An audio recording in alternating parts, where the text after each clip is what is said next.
You see all the van life photos, you watch all the van tours, but do you wonder what this nomadic lifestyle is all about? Are you curious about life on the road? Social media calls it #vanlife. We call it home. I'll ask 10 questions to get you the stories that you want to hear from the people who live, work, and travel and adventure in this nomadic lifestyle. Welcome to Life on the Road.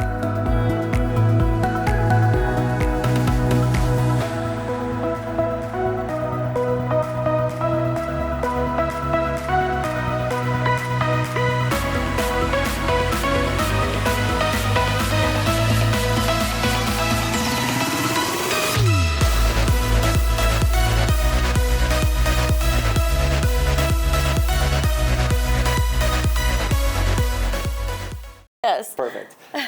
Welcome to another episode of Life on the Road, where I ask 10 questions to get you the stories that you want to hear about her life on the road. Welcome. Thank you. This is amazing. I'm super excited we're finally getting to do this. It's been a while. It's been like 4 or 5 days of trying to figure out how we're going to shoot this. As you can see, we are not in front of her rig, as the normal shot is usually. This is kind of a little special location. We are at the headquarters of DMOS Shovels in Salt Lake City.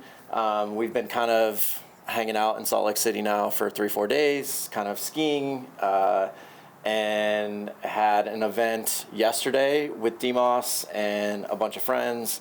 And so we're down here at their headquarters, and one, it's freezing cold outside, and we really didn't want to shoot in front of the van. And then two, we thought, what a great opportunity to highlight DMOS, and we're going to shoot it here. Yeah. Yeah, it's pretty awesome, right? It's amazing. Yeah, Susan was so sweet. Yeah, I was going to say, shout out Susan and DMOS for letting us kind of commandeer her space for this episode. So yeah. So as we always start the show, please tell us who you are, where you're from, and how long you've been living on the road. My name is Kayden Fan. I am from the Bay Area. Oh, and also you can shamelessly promote yourself at any given time. Okay, so Kayden Fan, and I live in my van, originally from the Bay Area, but I've moved around a little. And prior to this, I was living out of my backpack with a home base in Vegas, but primarily traveling. So Vegas is home, kind of, sort of? Yeah. Base? It's a home base. Yeah, I swap out like summer gear. Yeah. Winter gear, things that I don't need. I mean, sometimes people are full-time and they don't have that luxury, and they have the luxury of carrying everything in their rig, but I have a 144 and too much gear. So. I totally get it, totally understand. And then how long estimate you've been traveling or living on the road? I've been in my current rig, which is a Storyteller. Yep. And that's been over 2 years. Okay. I have the 7th van they ever made off their production line, and it is going strong. We're going to talk a lot about the rig. The rig's pretty amazing, and the stories are pretty amazing about the rig. So yeah, we're going to definitely get to that. So in the rig, 2.5 years-ish, but traveling with a backpack. about 10 years. 10 years. Yeah, so I did a new country every 30 days. Right. So I would try to, stay the longest my visa would allow. And Yeah. Vietnam is probably the longest I'd stay in the country because I have a longer visa there, so I stay months. So yeah, we'll definitely talk about the travels because I know they're immense and you've been a lot of places. So it's time to learn about your life on the road. Question 1, what was the beginning moment, cause, or inspiration to live your life on the road? I think that we each have pivotal moments in our life, and mine probably started around middle school. Okay.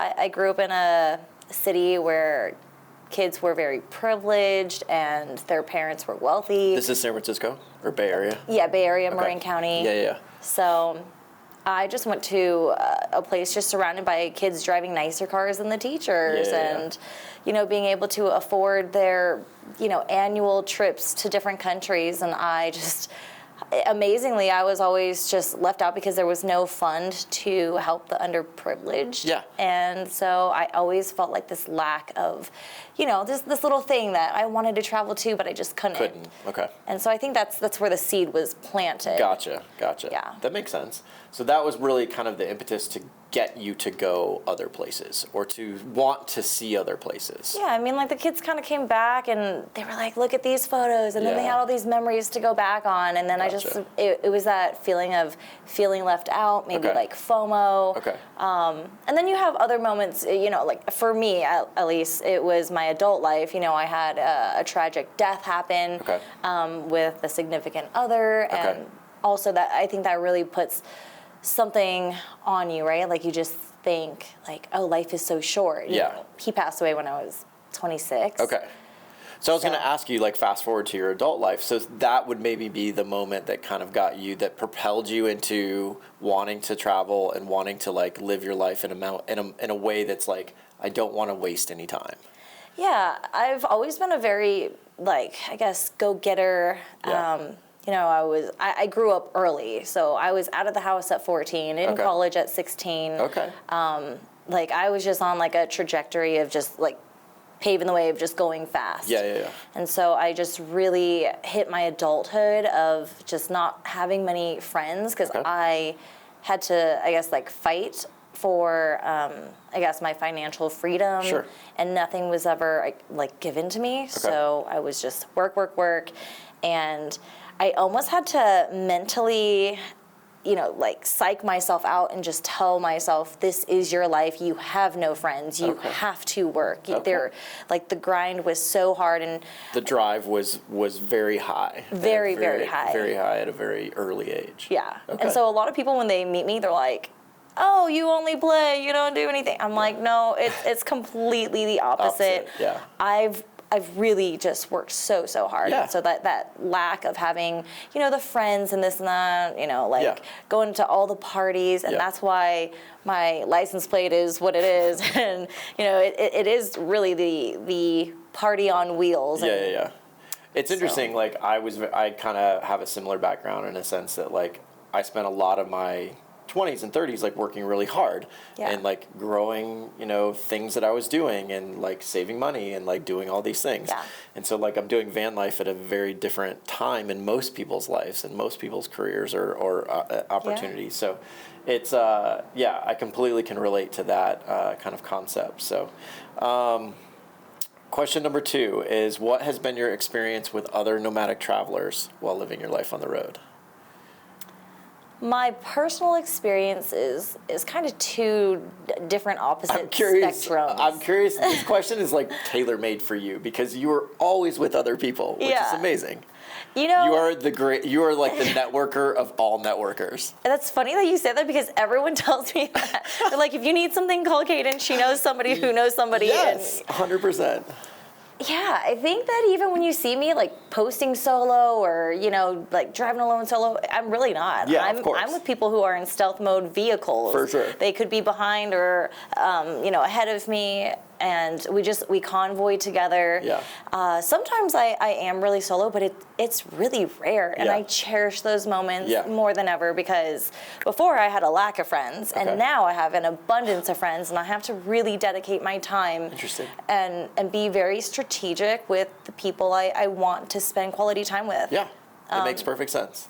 There was this article, or not really like an article, like an episode by TED Talks, and it just had to do with happiness. Yeah. And I really felt a connection to that because at the end of our lifetime, you know, if we make it to our, if we make it to our old age, we're really going to look around us and we're going to count our friends on, you know, a hand, maybe two if we're lucky. You know, people pass away, 100%. People just drift off, they live their own life. And so for me, it's really important that I am investing my time into people who genuinely care about me and that I care about them. Yeah, of course. And your interests align, or that, you know, to your point, I love that they genuinely care about you as well, like your well-being.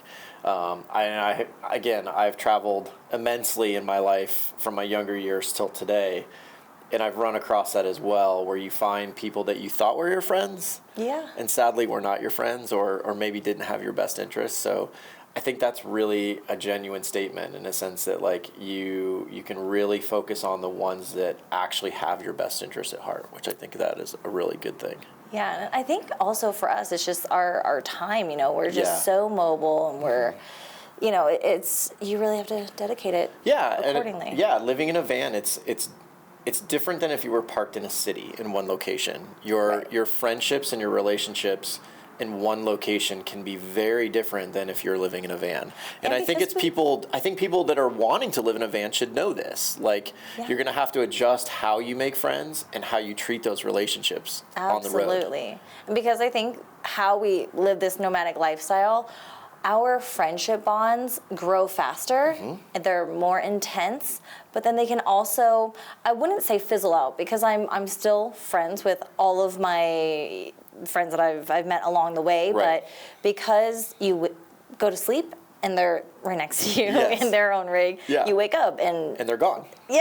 Or sometimes they're still there, and so you build these connections and they are so vivid and you have such great times, because it is like a, I guess, vacation during the moments that you are together. You're living this epic lifestyle, and then you go off to live another epic adventure with, other nomads. And I think that makes the bond stronger.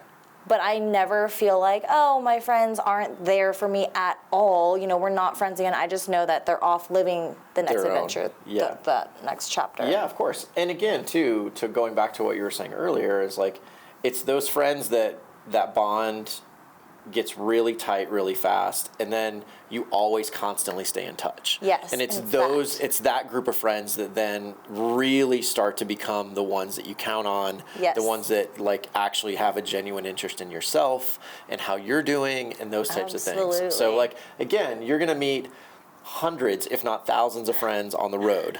Not all of them are going to be that tight-knit group. And you build that over time. I'm okay with knowing that that's how they are, and I accept it for what it is. And I'm never mad if they don't, if they're not here all the time. Sometimes I'll just call people out of the blue, FaceTime, anything.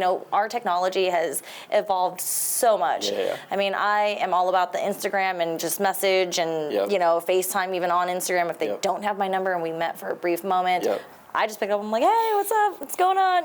So No, it's perfect. It makes perfect sense. And it's exactly how you live your life, which I think is very genuine at the end of the day. That's how we've met. That's how we've interacted for the last 2 weeks, which has been amazing. So question number 3 is, what has been your biggest failure and what has been your biggest triumph while living your life on the road? And you can start with either one. Doesn't matter. My biggest failure. I don't even know if it's considered a failure, but I guess a personal thing for me that I'm still striving to do is that I want to make an impact on people's lives where they can look beyond what society has told them or, said or deems is success. Because success is different to many people, and that's fine if, you want to have the house, the white picket fence. I live that, and I can attest to that lifestyle and this lifestyle.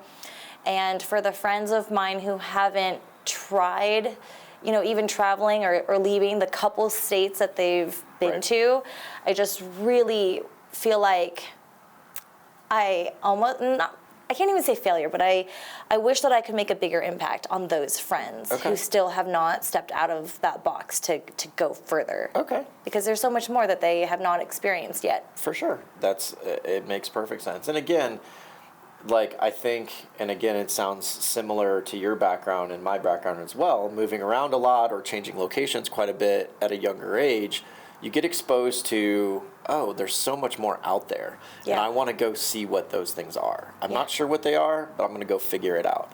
And sometimes, whether it's access or just lack of fear of actually doing it, kind of finding a way to present that to people is pretty cool. That makes sense. What about your biggest triumph living your life on the road? I would maybe say becoming the hype girl ambassador for so many different companies. I've been approached by a lot of people to promote their products, and I'm not gonna lie, gift giving is my love language. I love to gift gifts because I'm not in a physical location to see my friends often. Yeah. So when I'm in other places and I see things that remind me of them, I like to gift that to them. And so vice versa, you know, when these van companies want to send me packages and swag, I'm like, this is great. It's their way of showing me love and that they appreciate the work that I do on the road. Yeah. No, I think it's amazing. And definitely, like, you are triumphant in that regard. You do that very, very well. Thank you. Question number 4. Did you start your life on the road as a single person? And what is it like living your life on the road as a single person? I did start my life on the road as a single person. I love this question for you. You know, I date on the road, and I actually put an effort towards dating. Okay. I think more so than most solo female travelers that I've met. Yeah. And I think that I actively pursue finding my person. Okay. I wouldn't say I'm like chasing it, but I'm pursuing that life of happiness with somebody, because I go to so many amazing destinations and I get there, and if I am alone, I'm like, oh man, I wish I could share that with my person. Yeah. A lot of times I'm with my friends, and it's great, I get to share that with my friends, but I think the sooner I meet whoever that person is, the more memories we'll have together. And so time is something that you can never buy back. It's something that, you know, even if you met your love of your life tomorrow, like, I still would have wished that I had my whole life prior with that person. So I don't know, like time. I get it. Time's just very valuable to me. It is, no, and it's something to, like, again, it's often said on the show that it's that concept of time that sometimes propels people into vans. It definitely was, like, something that I thought about with building Althea and having a desire to see places that I've never seen before.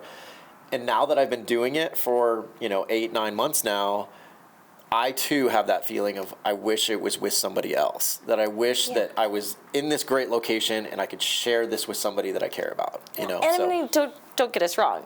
We're very happy living. So, like, I'm single life's fine. The happiest I've ever been. 100%. Truly, like, I wake up in like $1 million views like every few days, and it's really stunning. It's amazing.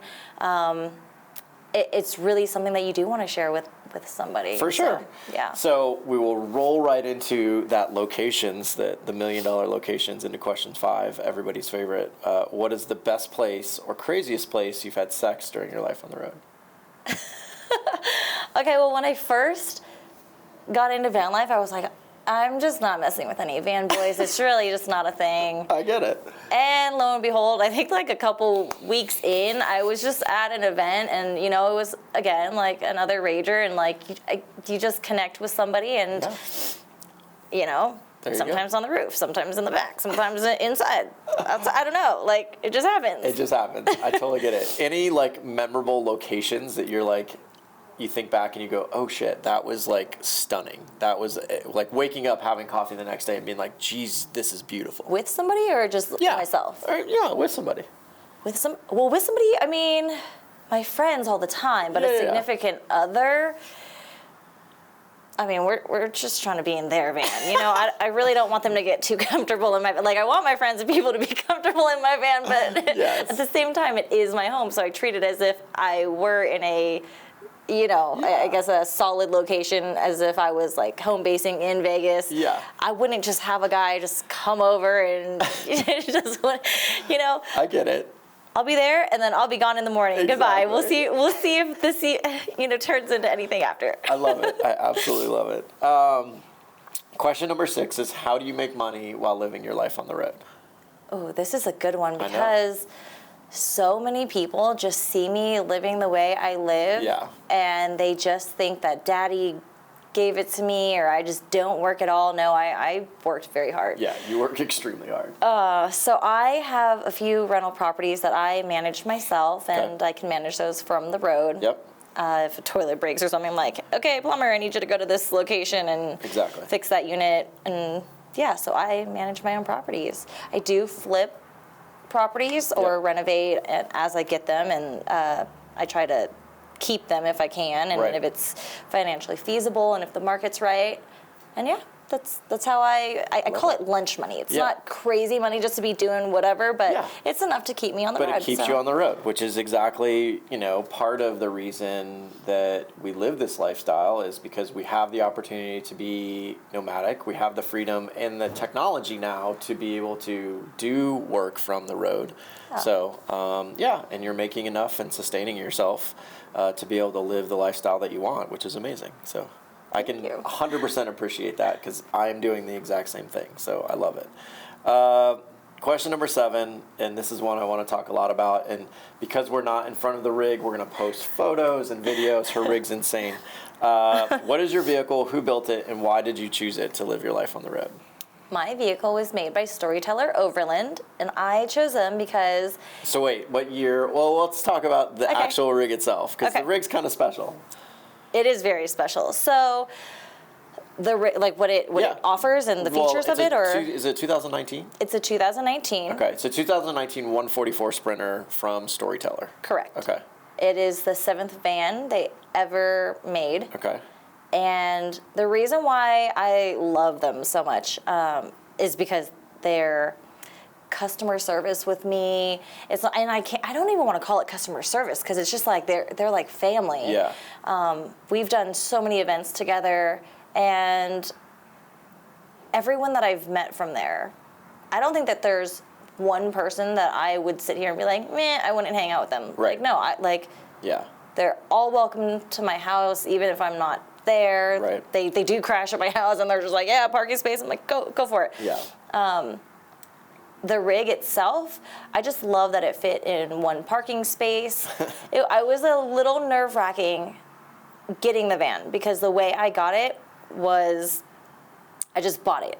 I never drove it. Right. I didn't know if I was going to be able to maneuver a big vehicle, and I was just really nervous. Okay. But I drove it, and it worked out. Yeah. And I was like, okay, this is done deal, and yeah. But you've been with, and I'm not going to say you don't work for Storyteller, but you work with Storyteller and have for many, many yes. years. Right. Obviously, getting one of their earliest rigs off the line, you've been associated with Storyteller for a very long time. And their brand, and then everything that kind of goes, all the brands that kind of go along with Storyteller, you've used your rig as kind of almost like a showpiece over time. So I would say, yeah, how you're saying they roll over, right? All these other companies that work alongside Storyteller. Yeah. Or build for Storyteller, or even add accessories to, the Sprinter vans. You've displayed a lot of that stuff. I'm pretty much like their go-to demo girl. They're, right. The newest things that come out, I get pieces that a lot of vendors want to showcase, and because my rig makes it to a lot of events, right, they're placed in my van, and I'll have QR codes, and people will just come around my van and scan the QR codes to get the links of the products that they want, or if they're checking it out, they're like, what is that? And there's details on the product and the pricing. And yeah. Nice. So yeah, the vehicle, and again, we'll show all kinds of pictures of the vehicle. It's been pretty rad. And obviously, parking your vehicle is much easier than parking Althea. We had some issues last night doing that. So yeah, I appreciate the 144 and the ability to park in a single parking space, but I do appreciate my space as well. So when I walked into your rig, the very first thing I said is, I was like, wow, this is so big. You have a walkway. I could just vogue down this walkway. The Vogue runway down the middle of the rig, for sure. That was your first comment, which I love. So yeah, no, Althea is huge. She's a monster. Question number 8 is, what is your best bathroom, number 1 or number 2 story from life on the road? So... Okay, first, I always ask, is there a toilet in the rig? There is a toilet in the rig. Okay. Actually, kind of tying in that last question, what the Storyteller has, I mean, it sleeps 3. Yeah. And it does have the bathroom, the toilet. Some people do just the 1, some people do the 2. Exactly. It's just personal preference, and it also does have 2 showers, which is really cool. Yep. And so I've had a lot of people staying in my rig. I will have friends come, and I'll pick up whoever it is from that airport. They'll bring all of their gear, their snowboards, their skis, Your whatever. like guest sleeping and hangout quarters is very well organized in your rig. Like, I will say that. Like, you can fit a ton of people in your rig. You can hang out and party in your rig. It's definitely designed for that. And I think because I was in a very small family, it was just me and my sister, and I left at 14. It was just a longing of wanting the friends and the people around. To hang out. So my rig has always been an open door to my friends. Gotcha. So I just extend the offer. I'm like, come on, you guys, like, let's go, let's travel. So, you know, the solo travel is solo, but again, I'm usually You're with friends. Tons of people. All the time. All the time. So it is a cassette toilet in the rig. It is a cassette toilet, yes. So any horror stories with the cassette? Everybody knows, and if you watch this show or other shows, you know I'm a massive fan of the composting toilet. I think cassette toilets are terrible. So any horror stories with your cassette toilet?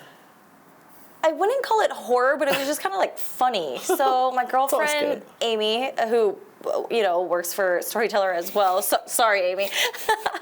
Apologize, Amy. We're going to tell a really funny story about you and your cassette toilet. I mean, it was one of the first times we had traveled together, and so I wasn't used to emptying it as much. Yes. And so we're about to empty it, but we didn't know it was overflowing, and it's, I mean, it didn't leak anywhere. It was just right at the very top where we were just like, okay, a drop more and we would have been done for. So I mean, getting it out of the rig very carefully and. Yeah, it was like playing Operation. So we did good. We aced it, and so it was fine. No spillage or overflow. Nothing crazy. But it came close. Came close, yeah. Nice. I have another friend. Sorry, Todd, but not sorry, Todd, because we're like brothers and sisters at this point. We bicker like brother and sister. Yeah, he just does his too, and I don't know. I'm not a tube person. You know, I'm just there are so many other places. There has been individuals on the show that, well, only one, shout out, you know who you are, has only used number 2 for her cassette toilet, which was. She only uses number 2? Only used it as number 2. Blew my mind when she said it. I've had others use it both directions, in both 1 and 2, but yeah, I'm a fan of the composting toilet. It's just easier and nicer. If it had room, if there was, you know. We talked about this before. Like, I'm not opposed to it, and I am all for the composting. Of course. It's a space issue. Like, the cassette toilets are much smaller, and it makes perfect sense in a 144 because you don't have that space. Yeah. And so you're either going to give something up or you're going to deal with the cassette toilet. So it is what it is. I also love that your sticker is now on my cassette toilet. Yes. Well, and I do love that all of your stickers go on your toilet, which is the best. Well, you got to carry this thing in, and people are like, what is that? But if stickers are on it, all they don't care. over it, they're like, huh, that's cool. Like, that's all right. But they don't know what it is. Exactly. So it's great. It makes perfect sense. I do love that. Question number 9 is describe the happiest and hardest moments living your life on the road. Happiest? I don't think that there's one ever happiest. Okay. Because I think that describing a happiest moment is just something like trying to, achieve more. Yeah. Which, I mean, I guess traveling to so many countries, it does take more to get me excited about the view, the sight. Right. Like most people will go to a national park and be like, oh my God, that was the most amazing thing. Right. Which they're beautiful, but there are a lot of places that are not in national parks that are stunning as well. So I think most amazing is just I wake up all the time. I can't say every day because sometimes you have bad days on the road, and sometimes, I am human. I do feel lonely at times, but that's when you just phone a friend. Yeah. But yeah, I would say I am happy a lot. Just generally just traveling. Genuinely, even if I wasn't traveling, I'm just a naturally happy person. I love it. Yeah. And so people are always trying to get me to drink more or whatever. Even at my open bars, I'm always the one giving out the free alcohol or hot chocolate or whatever, like you saw yesterday. Yep.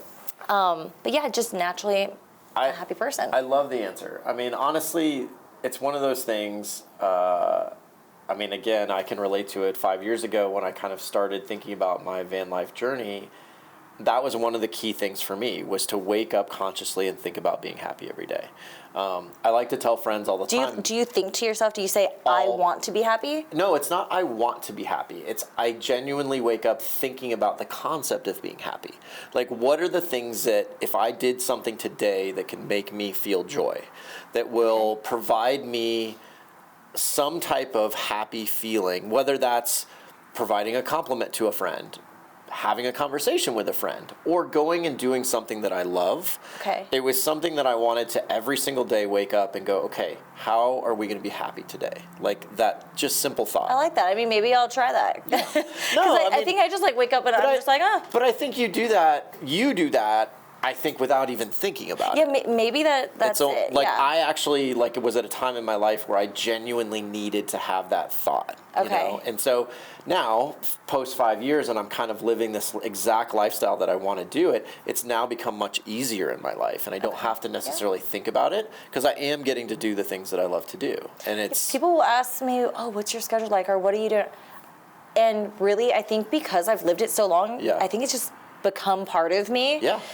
I just wake up and just do what I want when I want. And exactly. And I think that is the true meaning of freedom, happiness, but also being able to get there and to obtain that type of lifestyle. Yeah, it is hard work, guys. Yeah. It's not easy. Correct. But, you know, it is possible. 100%. And so just because we're rolling around in these like bougie rigs, there have been moments where I've had to really struggle to get there. I mean, I'm talking about like just grilled cheese, pasta, you know, ramen. Like that was the diet for a long time. But not only that, but like you even mentioned, like the concept of being lonely. Like there are so many days that like you're going to be sad and alone, and have those days where like you're going to need to call a friend because you're having a rough day. Like I always tell friends, like I don't have bad days. I say that kind of jokingly and tongue in cheek.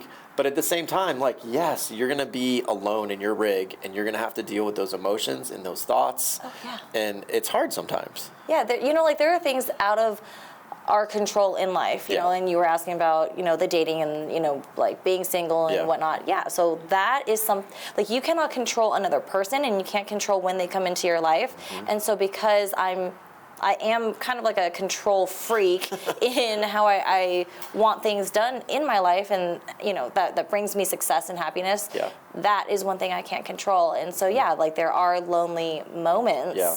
And so that's why I really invest in my friends, because my friends, family, mom, shout out to you. You know, your friends and family will pick you up. Be there for you. Yeah, I think that's amazing. I love the answer for sure. Okay, what is the actual hardest moment from your life on the road? Hardest. Ooh. Is it kind of bad? I can't really think of like a really hard, I don't think anything's really been hard, because I think when a difficult thing for me, and this is also going back to that TED Talks of being happy, when difficult moments come up, and I think I've just implemented a lot of these even prior to watching that TED Talks. If a difficult thing happens in my life, my first reaction is, okay, cool. That was a really crappy thing that happened. Yeah. We can't dwell on it. Yeah. So what is the first thing we need to do to fix it? So you could sit here and you could be mad, you can be angry, and it just is what it is. Yeah. Like, even if you break down on the side of the road, which I have in my rig before, I'm on the side of the highway, I'm like, cool, I'm making lunch. Yeah. And I'm making that sandwich, and this is great. And I'm like, you know, filming it, it's going on the Instagram. I mean, it's just like making light of crappy things that happen to you. Yeah. I mean, like the tow truck driver, he, you know, had an ankle monitor, and he's like, oh yeah, sorry about the, you know, whatever, just hop in my rig. I'm like, I don't want to hop in your tow truck. But you know, it's funny, and you just have to make light out of crappy situations. I 100% agree. Like, again, we are so fortunate to be able to do what we're doing because we love it, truly, genuinely. Yeah. And so when these moments come up, and you reference being broken down on the side of the road, I had a similar situation, and you just have to laugh about it. Like, it's going to get addressed. You're going to fix it. Like, you just sit and be patient. You know, we're fortunate to have a home on wheels. Like, we're just going to hang out and fix it and deal with it as it comes. And, you know, it's no big deal. So I love the concept of not having many hard moments, because there are hard moments. Like, don't get us wrong. It's just how hard do you want to make it for yourself, Yeah. I think like even normal day-to-day situations, you could have something small in your life come up and just make it a big deal. We all have that friend that just over-exaggerates, okay? I mean, my friends do nickname me, or some of them, they're like, yeah, you are the exaggerator. And I don't know if I'm pronouncing this right, Miss Excentrada. In Spanish, you know, my Spanish friends will just be like, yeah, you're the exaggerator. You make it more than what it is. But, you know, in a funny way. Yeah, like, you just have to make light of it. I'm just joking, of course, you know, of the crappy situation. And yeah, no, I get it. And again, like, we're fortunate to do what we do, and to be able to go to the places that we get to go to, and see the friends that we have, and make these great relationships on the road. And so I try not, to your point, take advantage of that, or take that for granted.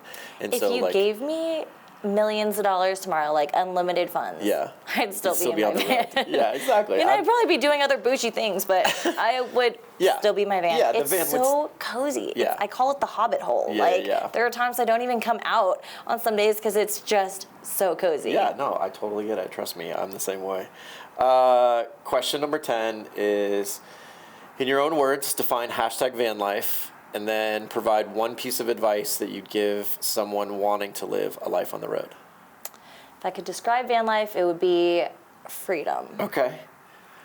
And if I could give advice to anybody wanting or questioning van life, for people who have stable jobs and don't want to leave their home, you know, if it's an option, yes, keep your home and then have this as a secondary. But, you know, if you're contemplating making the full leap, I would say rent first, see how you like it. Yeah. And if you don't like it, don't do it. Yeah, exactly. If you love it, get into it. Yeah. Don't wait another day. Yeah, exactly. I want to go back to freedom. We've done, 13 now published episodes of Life on the Road. I would probably say half have used that exact word. So how would that define that, take that to the next step? What is behind the word freedom for you in terms of what van life means to you, or traveling, or being on the road? So when I wake up in the morning, it's not like I have a schedule. Yeah. So I'm very fortunate in that I don't have to answer to somebody else, work for someone else's dream. It's really freedom. What do I want to do right now? Yeah. It's not, and to all on its own, like you wake up and you're like, what's going to make me happy? Yeah. I kind of live my life and I get up and I'm like, just what do I want to do? If it'll bring me happiness, great. Of course I'm going to try to do that. But I just consciously think of what now? Yeah. Like if I met you and we're like, let's go get some coffee, or, just whoever it is that I'm with, it's just building experiences and having the freedom to build those memories with people. For sure. And then leaning into your piece of advice, which I think is genuine, and I think a lot of people on this show have given a similar piece of advice, is to test it out. Like, if you're interested in this, spend a week, 2 weeks, a month if you can, in a rig. Go see if you enjoy it. Like, test different rigs. Absolutely. Like, test a cab over, test a Sprinter, test a ProMaster or a Transit. Like, go to van shows, like, see other rigs. Like, the expos are there. The Overland expos are there. Yep. Storyteller has their rigs posted at most of those events every year. Yep. We also do owner events as well. So if you do follow my Instagram, I'm gonna drop that Kayden fan. That's gonna be all over the show for sure. But yeah, they can always either ask me. I have my van at a lot of these events, and I open my van because it is different seeing an empty demo van versus seeing somebody live in it. Yeah. So I bring things like my kayak, my blow-up raft, my mountain bike, skis, snowboard. So there are a lot of activities that I do that require gear. So my rig looks nothing like a demo van. Yeah. Well, and again, too, like, the Storyteller 144 is a pretty standard footprint, quote unquote, right? And you have outfitted your rig very uniquely, and you store things very uniquely. And I think it's a genuine opportunity for people to come in and see that and be like, oh, wow. Like, I wouldn't imagine doing that. Like, I'm stealing the puffy coat hanging idea. Like, I'm 100% taking that. Like, obviously, Althea is very unique and different in a sense that it's massive, but it's also a very unique floor plan. And to your point, like, I welcome people coming in to see the rig so that they can understand, like, how I laid out the space, how I live in it. You're so proud of it, too. You know, like, you designed it, and I kudos to you with your design skills. I mean, we're both in the same space, but I flip, you know, properties that are already there. You work with blank canvases and bring them to life, like Althea, and it's beautiful. I appreciate that very much. But I think it's a great thing to let people come in. Like, we were at this event yesterday, and, like, how many times... Oh, my God, the demos that we were doing. Yeah, there were 20 or 30 people, skiers and snowboarders, wanted to come see the inside of our vans. And I think it's a great way to get people excited about the concept of, like, van life and what it could be. You know how many people said, oh my gosh, I did not know that you could have all this in that small vehicle. Thing. Yeah. So they're sitting here. I say small because they're sitting right next to one another. We can literally see our rigs right outside these windows, where it's snowing massively right now. And that's why we're not outside. That's why we're not outside.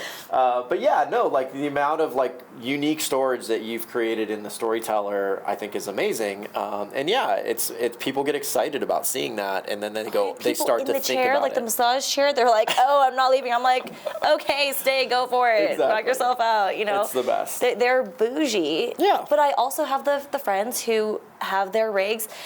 My friend Phil, he's got his mommy wagon, love that. He's in stealth mode and just in an SUV with he's just got his Thule on the top of the roof, and really it's just stealth. Yeah, of course. It's perfect. So, Kayden, I can't thank you enough for doing this. This is so fun. This was amazing. We've had the best, like, 2-3 days, like, skiing and hanging out. And, we're going to go tour the rest of DMOS and see their factory facility. And we will see you guys on the next episode. So don't forget to like and subscribe. There'll be a button somewhere around here that you can click on. So thank you so much, and we'll see you on the next episode.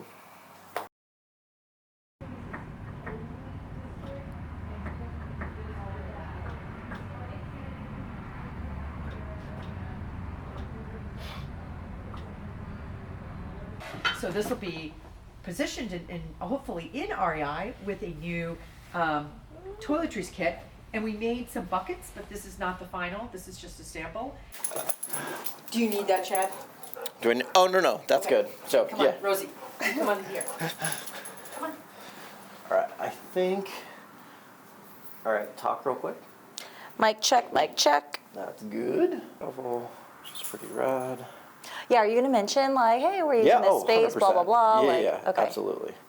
Yeah, so, and actually, like, I will definitely... I can always, like, send you some cool photos. Oh, no, like, either you send them to me or, like, I'll scout them. Yeah, I've got some epic ones of, like, salt flats and desert stuff and, like, on waterfalls. And... Come here, dogs. Come here. I'm going to close this real quick. That's okay. All right. You good? I'm good. How does my hair look? Your hair looks great. These in front of me if I need them. Okay. Sweet. Good job. Yeah, buddy. That was awesome. Aced it. Aced it. I love it.